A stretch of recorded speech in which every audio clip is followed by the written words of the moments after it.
নমস্কার বন্ধুরা, শান্তি রান্নাঘরে সবাইকে স্বাগত।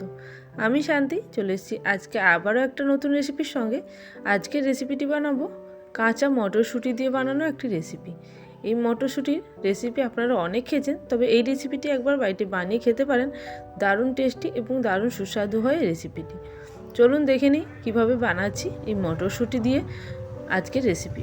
সবার প্রথমে আমি এখানে নিয়ে নিয়েছি প্রায় 1/4 বাটি পরিমাণে মটরশুঁটি। আমি মটরশুঁটির পরিমাপটা এখানে কিন্তু একটু অল্পই নিয়েছি। আপনারা যদি বেশি নেন তাহলে কিন্তু উপকরণগুলো একটু বাড়বে। এবার আমি মটরশুঁটিগুলো একটা মিক্সিং জারের মধ্যে দিয়ে দিলাম, সঙ্গে দিয়ে দিলাম 3টে কাঁচা লঙ্কা, আর সঙ্গে দিয়ে দেবো বেশ অনেকটা পরিমাণে ধনেপাতা। এখানে ফ্রেশ ধনেপাতা নিয়েছি, আর তারপরে এটাকে ঢাকনা দিয়ে আমি এটাকে ব্লেন্ড করে নেব। এখন দেখুন এটা কিন্তু ব্লেন্ড হয়ে গেছে। তো এরকম পেস্ট একটা বানিয়ে নিতে হবে। এখন আমি মটরশুঁটিটাকে মিক্সিং জার থেকে নামিয়ে নেব। তো এখন দেখুন এরকমভাবে পেস্টটা বানাতে হবে। আমি 1 চামচ মতো জল দিয়ে এটাকে বানিয়ে নিয়েছি। এরপরে এটাকে আমি একটা বোলের মধ্যে ট্রান্সফার করে নেব। তার আগে 2 চামচ মতো সরিয়ে রাখবো আমি এটা রান্নার জন্য। এটা রান্না করার জন্য প্রথমে কিন্তু আমি 2 চামচ মতো সরিয়ে রাখলাম, এবং বাকি পেস্টটা দিয়ে আমি কিন্তু ছোটো ছোটো বড়ার আকারে বানিয়ে নেব।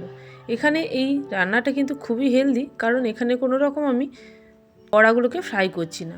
এই বড়াগুলোকে ফ্রাই করে বানালে কিন্তু একটুখানি তেলের পরিমাণ বেশি লাগে। এখন দিয়ে দিলাম এই মটরশুঁটির মধ্যে কিছুটা পেঁয়াজ, কিছুটা লবণ, সঙ্গে দিয়ে দিলাম 2 টেবিল স্পুন মতন আটা। এখানে আটাটা আমি নিয়েছি, আপনারা চাইলে একটুখানি বেসনও নিতে পারেন। এখানে আটা দিয়ে শুধুমাত্র বাইন্ডিংয়ের জন্য আমি এটাকে নিলাম। এরপরে সামান্য জিরে দিয়ে ভালো করে এটাকে মিশিয়ে নেব।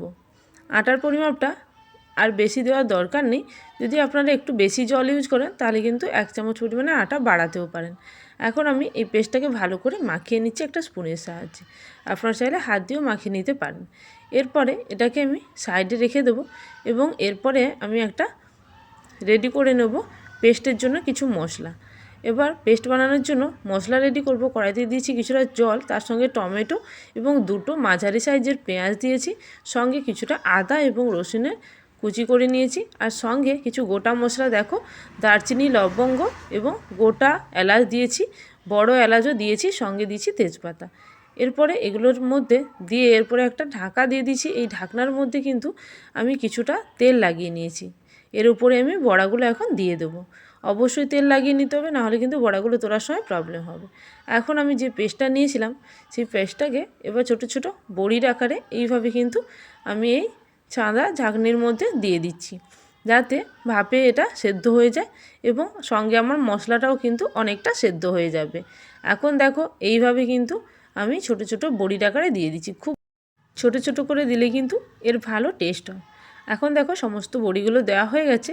এবার আমি গ্যাসের ফ্লেমটাকে মিডিয়াম করে দেব এবং একটা ঢাকনা দিয়ে দেব। এখন আমি একটা ঢাকনা দিয়ে দিচ্ছি এবং গ্যাসের ফ্লেমটাকে মিডিয়াম করে প্রায় 10 মিনিট মতো রান্না হতে দেব। এখন আমি প্রায় 10 মিনিট পরে দেখাচ্ছি। দেখুন এটা কিন্তু পুরো রান্না হয়ে গেছে, আর নিচের মশলাটাও কিন্তু সেদ্ধ হয়ে গেছে, এবং ওপরে যে বড়িগুলো সেটাও সেদ্ধ হয়েছে। এখন পুরো জলটা কিন্তু শুকিয়ে গেছে। এবার মশলাগুলোকে আমি এবার কড়াই থেকে নামিয়ে নিয়ে ঠান্ডা করে নেব, এবং বড় এলাচের দানাগুলোকে বের করে নেব, তেজপাতাটা ফেলে দিয়ে এটাকে একটা পেস্ট বানিয়ে নেব। এরপর একটা কড়াই বসিয়ে দিয়েছি। এই কড়াইয়ের মধ্যে আমি দিয়ে দিলাম সর্ষের তেল, তার মধ্যে সামান্য দিয়ে দিলাম গোটা জিরে। এবার গোটা জিরেটা গরম একটু হলে সঙ্গে দিয়ে দিচ্ছি এখানে কিছুটা পরিমাণে হিংটা আপনারা দিতে পারেন, নাও দিতে পারেন। এরপরে আমি দিলাম এখানে আমার আগে থেকে পেস্ট করে রাখা যে সেদ্ধ করা মশলা, সেটা আমি এর মধ্যে দিয়ে এবার ভালো করে নাড়িয়ে চাড়িয়ে মশলাটাকে কষিয়ে নেব। মশলাটা কষানোর সময় আপনারা কিন্তু জলের ইউজ করবেন, তাতে কিন্তু কম তেলে মশলাটা কিন্তু খুব সহজে ভাজা হয়ে যাবে। এখন মশলাটাকে এইভাবে নাড়িয়ে চাড়িয়ে একটু ভেজে নিলাম। এবার আমি এই মশলার মধ্যে কিছু গুঁড়ো মশলা ইউজ করছি, যেমন হলুদের গুঁড়ি দিলাম, তারপরে দিয়ে দেবো কিছুটা জিরে পাউডার, তারপরে দিয়ে দিচ্ছি কিছুটা এখানে ধনে পাউডার দিলাম, সঙ্গে দিয়ে দিলাম 1/2 টেবিল স্পুন লঙ্কার পাউডার। সমস্ত কিন্তু প্রায় 1/2 টেবিল স্পুন করে দিলাম। এরপরে সমস্ত উপকরণগুলোকে একসঙ্গে কিন্তু মিশিয়ে আবারও কষিয়ে নেব। যেহেতু এগুলো কাঁচা মশলা, সেহেতু কিন্তু একসঙ্গে কিন্তু সব মশলাগুলোকে আবারও প্রায় 2 থেকে 3 মিনিটের মতো কষিয়ে নেব। এখন মশলাটা কষানো হয়ে গেছে। এবার একটুখানি জল দিয়ে আরও একটু মশলাটাকে কষিয়ে নেব।